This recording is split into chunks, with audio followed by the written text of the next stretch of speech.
नई दिल्ली से एक बड़ा और सख्त कूटनीतिक संदेश। भारत ने सीधे सीधे यूरोप के एक अहम देश को साफ कर दिया है। आतंक को पालने वाले पाकिस्तान को हथियार देना भारत की सुरक्षा के खिलाफ है। विदेश मंत्री एस जयशंकर ने नीदरलैंड के विदेश मंत्री डेविड वैन वील के सामने पाकिस्तान को हो रही हथियार आपूर्ति का मुद्दा बिल्कुल दो टूक और कड़े शब्दों में उठाया। ये कोई सामान्य बातचीत नहीं थी, ये पाकिस्तान के लिए डिप्लोमेटिक झटका और यूरोप के लिए सीधा आईना था।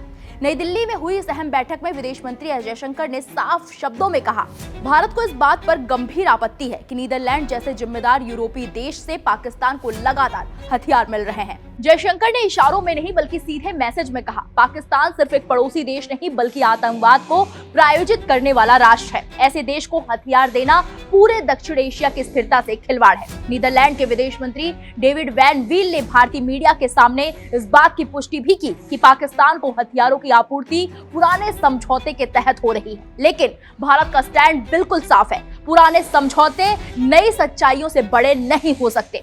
जब वही पाकिस्तान आतंकियों को ट्रेनिंग देता है, भारत पर हमलों की साजिश रचता है, तो हथियारों की आपूर्ति सीधे सीधे आतंकवाद को ताकत देना है। और भारत का नीदरलैंड के सामने चिंता व्यक्त करना इसलिए भी जायज है क्योंकि चीन के बाद नीदरलैंड दूसरा सबसे बड़ा देश है जो पाकिस्तान को हथियार सप्लाई करता है। जी हाँ, आज की तारीख में चीन के बाद पाकिस्तान को हथियार देने वाला दूसरा सबसे बड़ा देश नीदरलैंड है। पाकिस्तान को सैन्य जहाज, हेलीकॉप्टर और आधुनिक रडार सिस्टम नीदरलैंड से मिल रहे हैं और यही बात भारत के लिए सबसे बड़ी चिंता है। इस मुलाकात में भारत नीदरलैंड रिश्तों की मजबूती पर भी खुलकर चर्चा हुई। जयशंकर ने साफ कहा, भारत नीदरलैंड को यूरोपीय संघ के भीतर एक प्रमुख और भरोसेमंद साझेदार मानता है। चाहे आर्थिक सहयोग हो, टेक्नोलॉजी हो, सेमीकंडक्टर हो, डिजिटल इकोनॉमी, साइबर स्पेस या जल प्रबंधन, भारत और नीदरलैंड तेजी से एक दूसरे के करीब आ रहे हैं।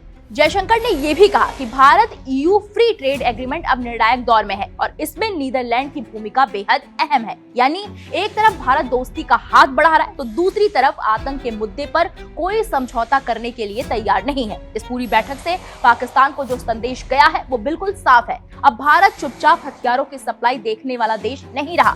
मोदी सरकार के दौर में भारत हर मंच पर आतंक के समर्थकों को बेनकाब करेगा, चाहे वो पाकिस्तान हो या उसे हथियार देने वाला देश। पाकिस्तान के लिए ये डिप्लोमेटिक झटका इसलिए भी है क्योंकि भारत ने सीधे यूरोप के सामने उसका असली चेहरा रख दिया है। अब पाकिस्तान पीड़ित देश की कहानी नहीं बेच पाएगा। तो साफ है, भारत दोस्ती निभाना भी जानता है और देश की सुरक्षा पर कड़ा और अडिग स्टैंड लेना भी जानता है।